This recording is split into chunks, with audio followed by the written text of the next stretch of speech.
So in section 3.3, we're going to review our rules for differentiation. So the first one, the derivative of a constant is 0. The second one is our power rule. So the derivative of x to the n is we bring the exponent out in front, n, and then subtract 1 from the exponent. Number 3 is a constant times any other function. The constant just hangs out and you take the derivative of that function. And you can see it in the prime notation here and also in what's known as Leibniz notation there. And the fourth one is the derivative of a sum or a difference is the sum or difference of the derivatives.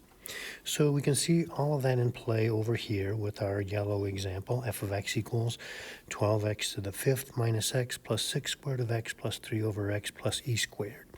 So in the derivative, we're going to bring the constant, the exponent 5 out in front times the 12. That'll make 60x to the, subtract 1 from the exponent makes it 4. The derivative of x of a minus 1x will be just the minus 1 because the derivative of x is 1 itself. The square root of x we're going to think of as 1x to the 1/2. So we'll get 1/2 x to the negative 1/2 as its derivative. That 6 will multiply the 1/2 and make that be a plus 3. And you're welcome to either leave it as an x to the negative 1/2 or put it into the denominator as 3 over the square root of x. Either one is okay. The 3 over x we can think of as 3x to the negative 1 for derivative purposes. So its derivative, bringing the exponent in front, will make that a negative 3x to the negative 2, which could also be written as negative 3 over x squared, either way.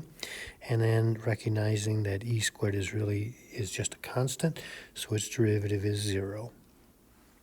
The product rule, if you remember, the derivative of two things that are being multiplied is the first times the derivative of the second plus the second times the derivative of the first. And our quotient rule is the denominator, g of x, times the derivative of the numerator, f prime of x, minus the numerator times the derivative of the denominator, all over the denominator squared. Some people like to think of that as the derivative, the denominator rather, times the derivative of the numerator, minus the numerator times the derivative of the denominator, all over the denominator squared.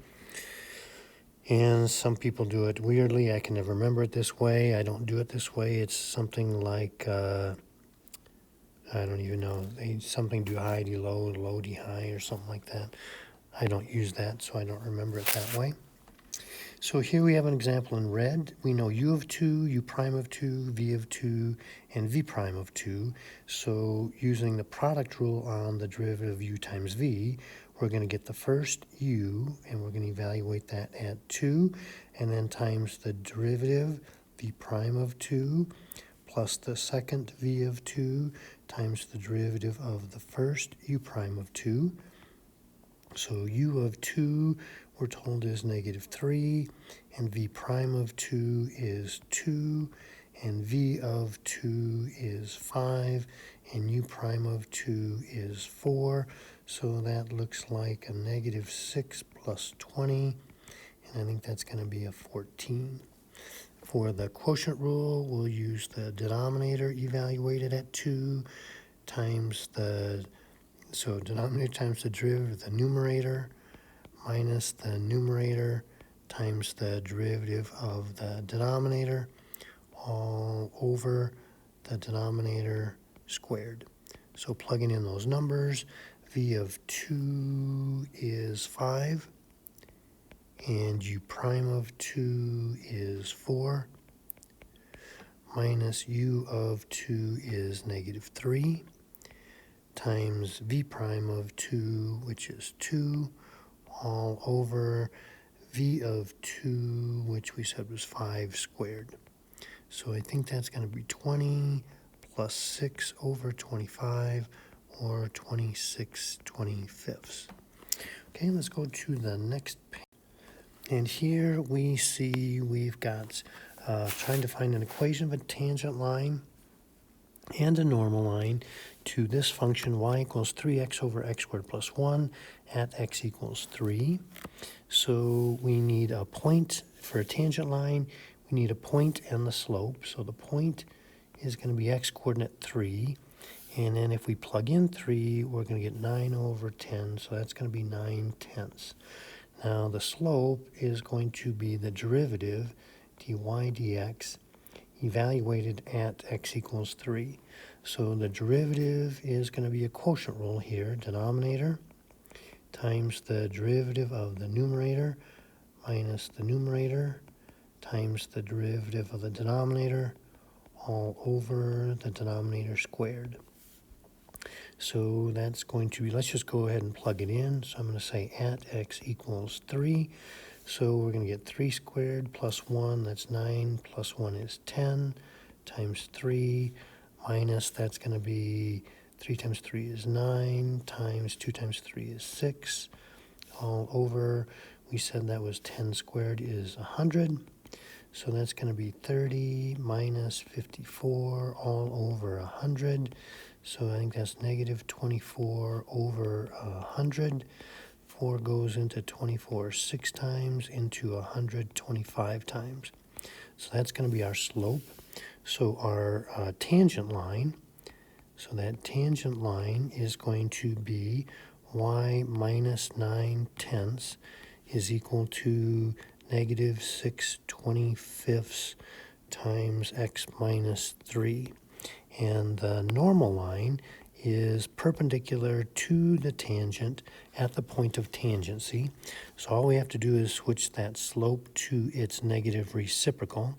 So it'll still be at y minus 9/10, but now that's going to be a positive 25/6, still times x minus 3. Okay, higher order derivatives we're familiar with. So this is how we use the notation. Here's our original function f. We can use f prime notation, which is just dy dx. That's known as Leibniz notation. So that derivative is going to be 4x to the third minus 3x to the second plus 5. The second derivative gets 2 tick marks, or we write it as d squared y over dx squared, the second derivative of y with respect to x twice. So that means we're just going to differentiate the first derivative. So now we've got 12x squared minus 6x, and the derivative of 5 is 0. Here's our third derivative with 3 tick marks, or here's the third derivative of y with respect to x 3 times, and that is going to be, let's see, 2 times 12 is 24x minus 6. Here's now, once we get beyond the third derivative, instead of using tick marks, we just do parentheses and whatever the number of the derivative. So there's the fourth derivative, but Leibniz notation just keeps blazing on with however many derivatives we have given as an exponent, and that's going to be 24. All right, very good.